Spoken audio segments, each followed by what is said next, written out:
Honorable Tino, Honorable Elago. Thank you very much, Madam Chair. Sa AMLA, can you just walk us through the process of arriving at the covered transaction report? Paano ba yung proseso? How do we come up with yung covered transactions? Para po sa bangko, ang covered transaction po ay pag nag-transact po ng mahigit 500,000 sa isang araw, nire-report na po yun naman. So basta 500,000 or more yung transaction, automatic i-report sa AMLAC yan. Tama po. So does it mean that it's a suspicious transaction basta ni-report sa inyo? Hindi Not po. necessarily. Iba po yung suspicious transaction. Okay. Then how do we arrive at yung total amount? Kasi nakakalula yung amount. Pagkatinig mo, 3 billion, di ba? So, ibig ba sabihin yan, how do we compute itong transaction na ito? Kunyari ako, may nag-deposit sa akin na 501,000. That's considered one transaction. Tama po. Now, binalik ko sa nag-deposit sa akin. That's another transaction. Tama po. Outflow naman. So, outflow naman yon. So, magto-total ngayon yon na 1 million. Kasi may pumasok sa akin 500, may lumabas na 500. Tama ba? Mali? Tama po. So, ganun yon. So, basta labas-pasok, nag-a-add to. So, it doesn't mean na pagka sinabi natin may 3.9 billion, does it mean na merong 3.9 billion sa loob ng account? Hindi ko po, kung base lang po sa records, hindi ko pa po masabi. Hindi, pero ang pinag-uusapan natin dito, based dito sa ni-report kasi amount involved, 3,772,000,000.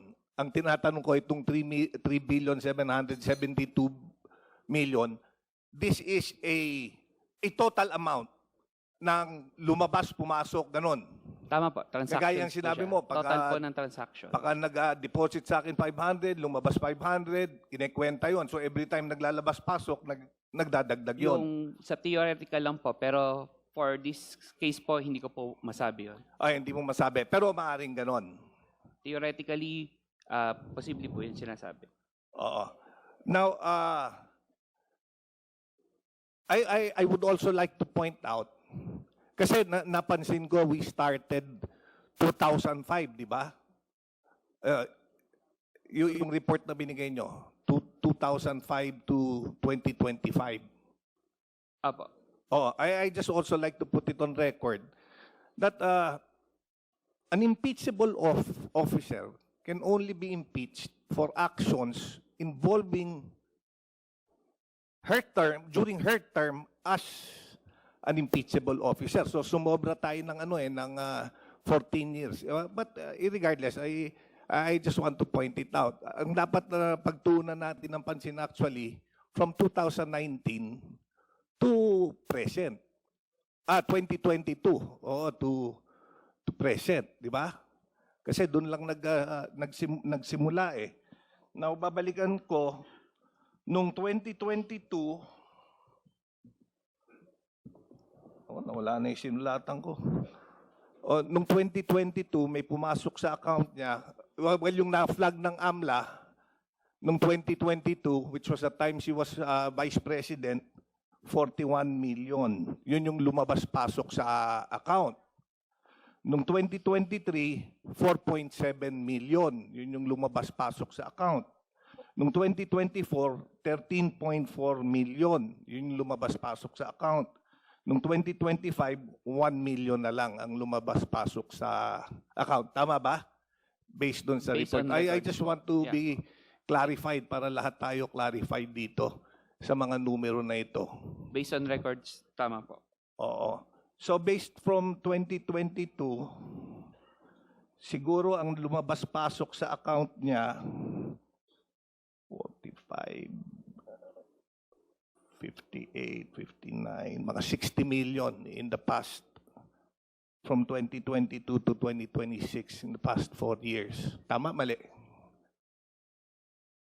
Hindi ko po masuma on the And spot. sinuma ko Madam galing Chair. Maybe you sa can report niyo make ito eh. reference, Honorable Suntay, to that Yes, I'm particular page where referencing you're from reading. what they submitted. Kasi nagka-breakdown kanina eh. Di ba, nagbigay kayo ng breakdown kung magkano lumabas pumasok noong 2005, magkano lumabas pumasok noong 2006, noong 2007, noong 2008, noong 2009. Inad ko lang mula 2022 hanggang 2025. More or less po.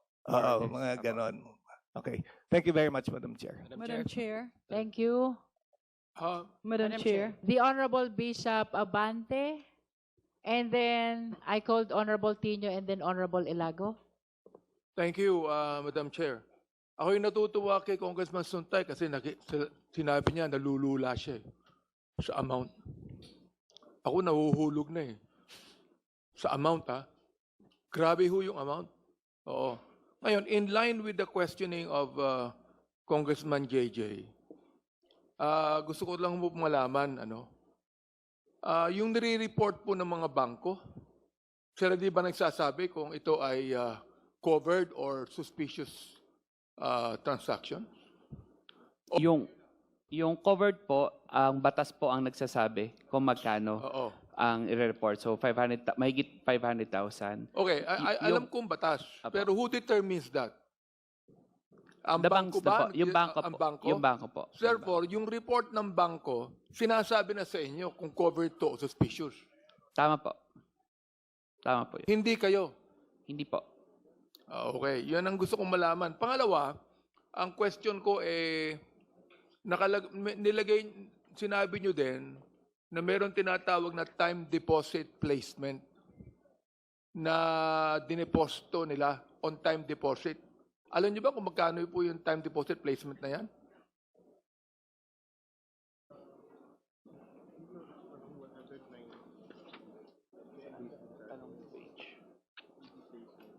Is the question part of the report of the AMLC? Congressman Abante? Yes. Opo, inanap ko lang Attorney po kung saan. Buenaventura, please answer. Time deposit placement po is page 3, 109,146,567 pesos and 52 centavos. That would be from the time that she became vice president until now. Tama po. Apo. Therefore, Based on records po. yung pagkakaiba po nung regular account niya, magkano po yung sa regular account?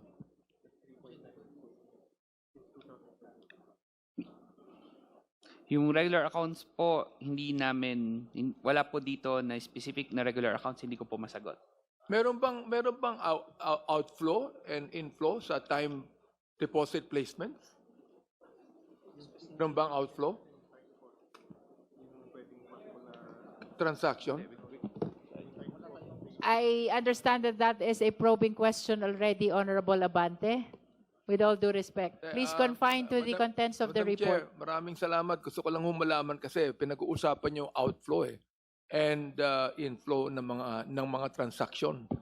I would like to find out also kasi binanggit niya rito yung time deposit placement So we'd like to find out also kung yung transactions ng outflow sa time deposit placements. Yun lang po. Consider that as manifestation of the Honorable Abante. Madam Chair, just a manifestation. Just Honorable with regards to Suntay. yung threshold amount, kasi the accurate answer, it's actually Congress that determines the threshold account because Congress legislated the passage of RA 9160, which provided that every transaction 500,000 or more is covered. Yun yung threshold account. So it's not the banks that determine. It was Congress. It was the law that determined. Your manifestation is noted. Madam Chair. Now it's the turn of the Honorable Tino and then the Honorable Ilago. Madam Chair. Thank you, Madam Chair. With the indulgence of Honorable Tino and Honorable Ilago, I understand that DS Janet Garin still has to catch her flight to Iloilo. So, with your indulgence, can we recognize first the Honorable DS Garin? Thank you very much, Madam Chair. Maraming salamat po sa ating kagalang-galang ng mga kasamahan sa Committee on Justice.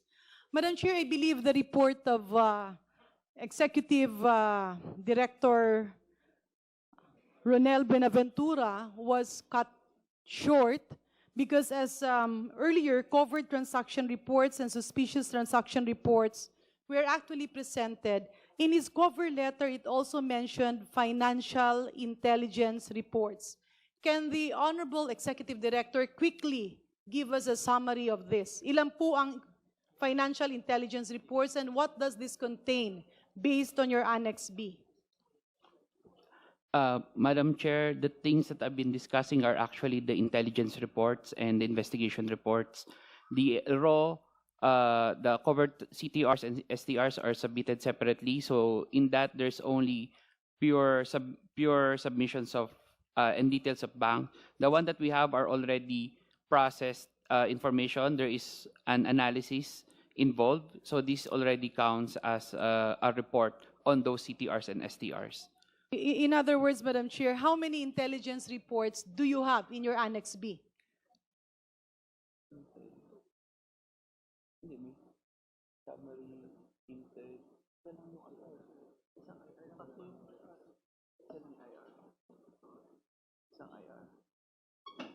So ilan? Apat. Apat na. Let me just confirm with the team.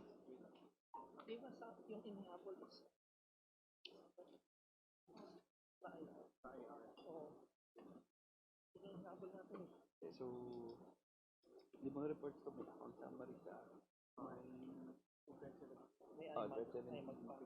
Dalawa. Account summary, dalawa. Tapos, may dalawa ka rin. Yeah. So, there are 4 financial intelligence report and 1 investigation report.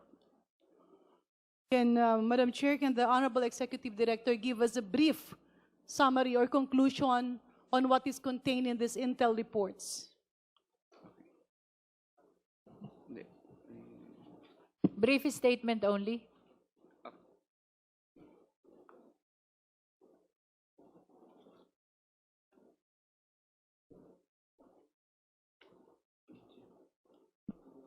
Let me rephrase my question, Madam Chair, in the interest of time. Doon po sa inyong intel reports, sir, meron po ba kayo nakitang kahina-hinala o wala?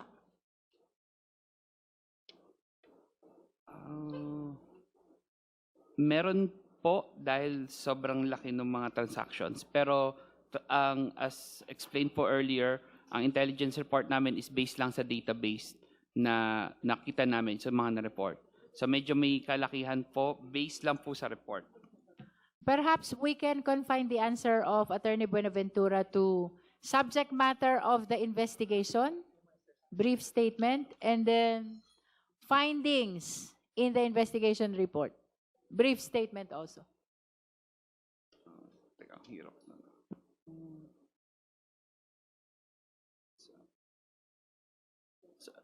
Madam Chair, sorry, for investigation report. Yes. Okay.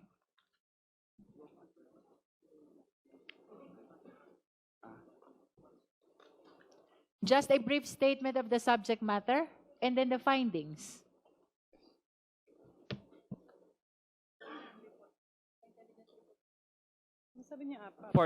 For the financial investigation report, we have one on Attorney Manasseh Carpio, and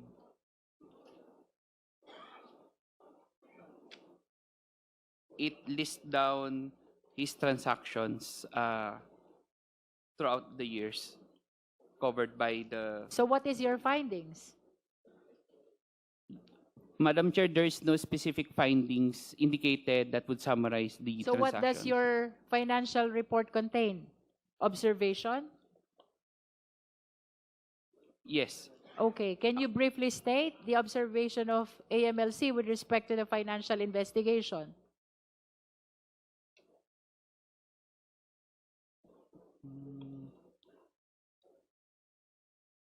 Can I mention, can I read some of the portions of the report? Yes. Okay. Please make it brief.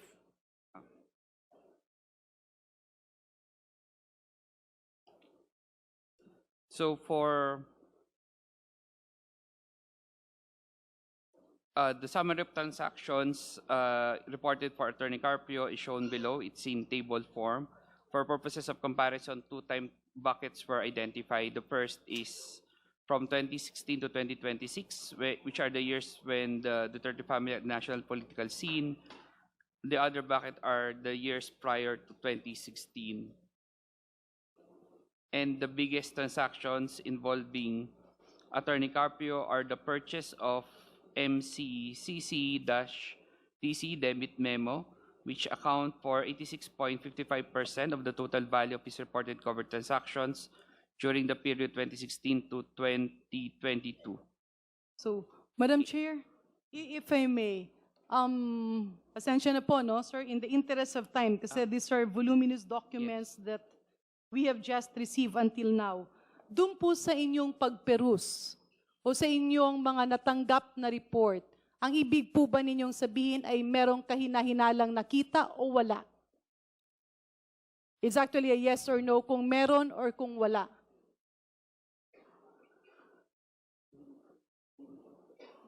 Is that covered by your report, or it is simply confined to covered and suspicious? It is only, the question, Madam Chair, requires me to go beyond the report because it's Alright. not indicated in So the report. that is I a am not probing competent. question, I DS am- Janet. Let us confine to the content of the report of AMLC. So, let me rephrase my question, Madam Chair. Base po doon sa mga annexes na sinusubmiti ng AMLAC, at ngayon po kasi patuloy pa nating pakonti-konti natatanggap ang mga dokumento. Sa pagkakaintindi ko, ang sinasabi ng ating AMLAC Executive Director ay meron silang mga financial intelligence report. Tama? Tama po. You mentioned the number 17, you mentioned the number 4. Ang tanong ko, dito ba sa mga report ninyo ay meron po bang indikasyon na merong kahinahinala o wala? Hindi ko po masabi. Does that mean, Madam Chair, that this warrants further investigation via possibly a formal trial? Kasi nga hindi natin may tanong yung ibang mga tanong dito at hindi naman nila pwedeng sagutin dahil tayo naman hindi trial. Ito po sakop ng Senado. Do I understand it right, Madam Chair?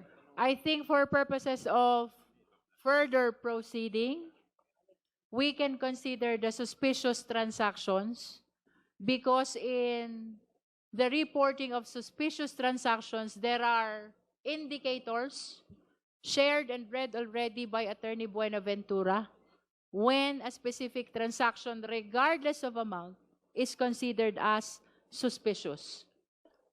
Yeah. Let us defer to the report of the AMLC. They cannot make a conclusion. As a matter of fact, it does not contain a finding. It only contains observation. So we have to satisfy ourselves as to the report of covered transactions and suspicious transactions. By suspicious transactions, there are surrounding incidents already which were considered by AMLC, why those were considered as suspicious. So it will be based on the judgment of the justice members whether these suspicious transactions will be considered for the purpose of determination of probable cause. Madam Chair. The Honorable Chua. Yes, thank you, Madam Chair. The Honorable DS Garin is not yet finished. Last question, Madam Chair, if I may, before I leave my chair, leave my time to the next interpellator. Of course, I have not perused over the qualifications of the Honorable Executive Director, Madam Chair. At sa pagkakaintindi ko, ang opisina po ng Executive Director ay nagmamando ng basic qualifications. Can the Honorable Executive Director confirm to this august body na siya po ay kwalipikado sa kanyang posisyon na hinahawakan? Ako po ay kwalipikado sa posisyon na hinawakan ko. At kapag po ang inyong opisina ay tumitingin sa mga transaksyon, ang tinitingnan niyo po ba ay ang mga tao? Do you check data based on specific personalities? Or do you check data based on the information that is being submitted or given to you by the banks? Sa information lang po kami tumitingin, Madam Chair. Hindi po sa katauhan. Hindi po. Ibig sabihin, ang proseso ng AMLAC applies to all and not to select individuals. Tama po. Wala po kayong bias, sir. Tama po. Wala po. Thank you, Madam Chair. Thank you, Honorable Garin. With the indulgence of the Honorable Tino and the Honorable Ilago, the Honorable Rog Gutierrez would just want to make a counter manifestation to the Honorable Suntay. Madam Chair, The Honorable Gutierrez is recognized. thank you, Madam Chair. With the indulgence, it's not a counter manifestation. Just a short point po, no, kasi